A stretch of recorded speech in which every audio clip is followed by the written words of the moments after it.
This is Joseph and welcome to my podcast, In Eskwela. Sa podcast na ito, you will hear me talking about anything that grabs my attention na may kinalaman sa mga Kristiyanong Pinoy ngayon and the broader culture that they inhabit.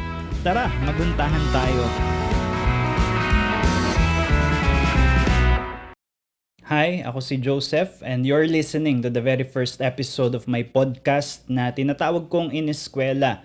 For this episode, I think maganda na simulan ko ito by discussing what this podcast is going to be about. Ano yung mga personal reasons ko why I decided to put up a podcast and who are the specific people that I am hoping to reach with this podcast. So, for a while now, I had been seeing na pumapasok sa Pilipinas yung tinatawag na culture wars that is perhaps at its peak in Western societies today.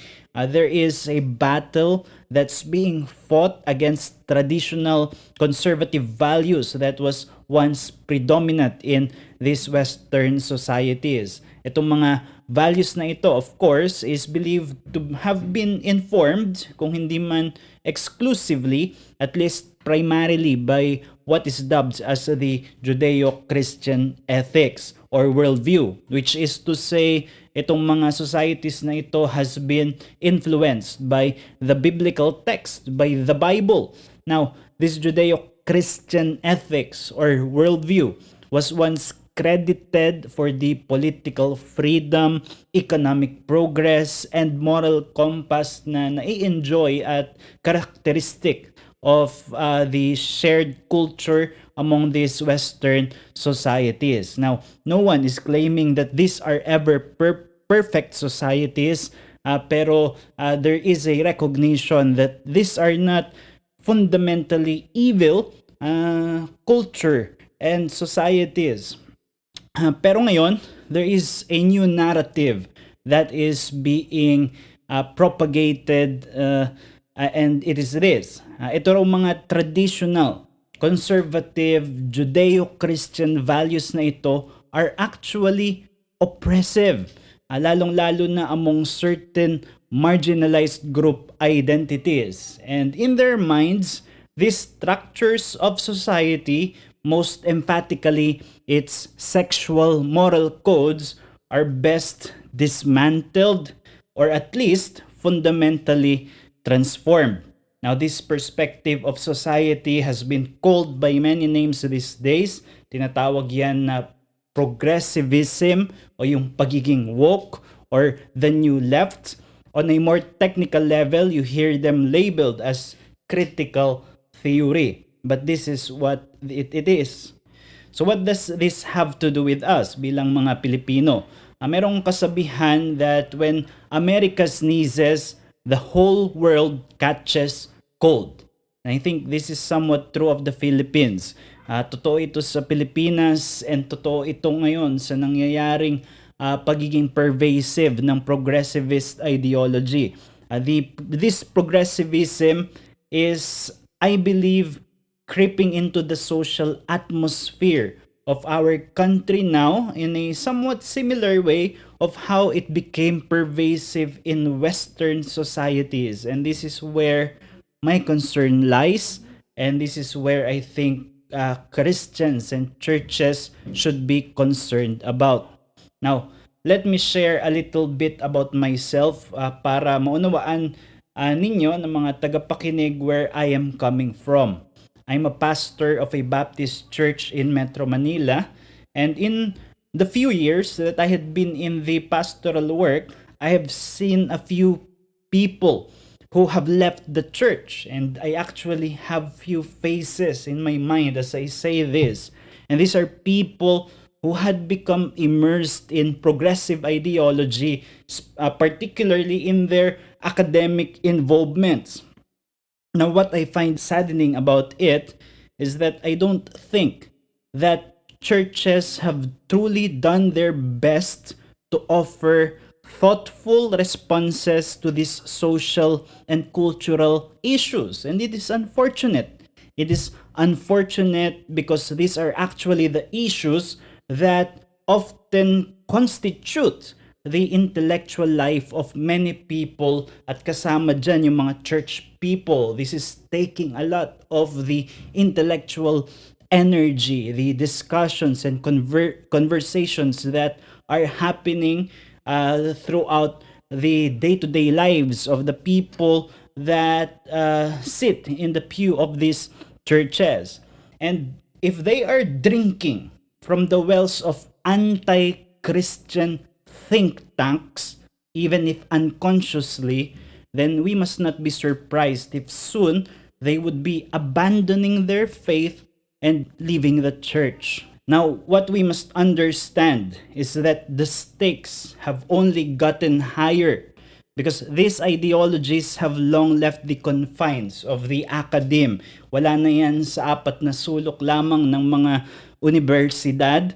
They are now in our pop music, nasa mga pelikulang pinapanood natin, in our comic books, in our memes, nasa mga tweets ng favorite celebrities natin, in our news outlet, and I wouldn't be surprised if one of these days it would be in the pulpits of many churches. And make no mistake, that has always been the goal of this movement. It has always been aiming for a cultural revolution to overthrow these so-called oppressive elements of a Christian culture. Now, all this to say, we need faithful Christian intellectuals who would help us map out these pervasive patterns of culture, to help us na i-communicate itong mga bagay na to on a popular level and attempt to give a competent interpretation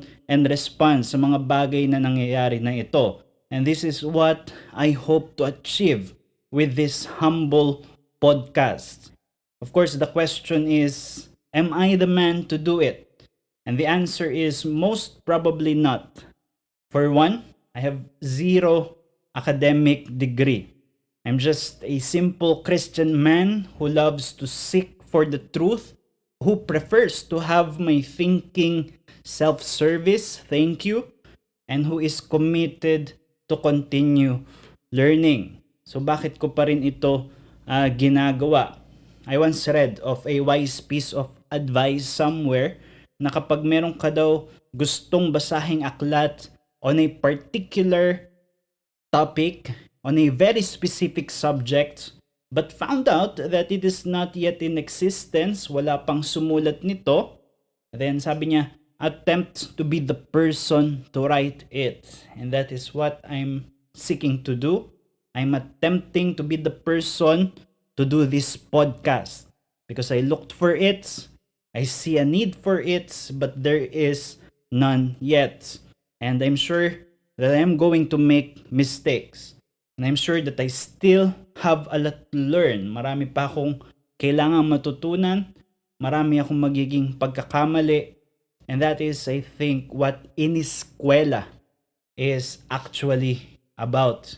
In English, Iniskwela translates as schooled. And schooled is a slang that means being educated. And being educated usually in the hard, even sometimes embarrassing way. And I believe that all learning, all true learning is like that. Learning is very rarely easy. Mahirap ang matuto. When we are truly after learning, ang karaniwang nangyayari is what we thought we knew, what we assumed to be certain, yung mga pinaniniwalaan natin na sigurado na tayo, na niyakap na natin bilang totoo, usually these things, when we learn, would crumble before our very eyes.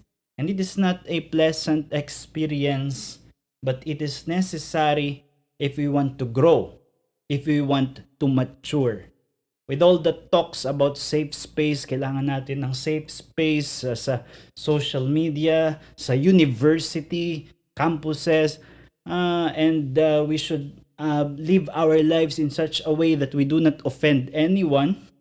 Maybe what is costing us is the very experience of learning.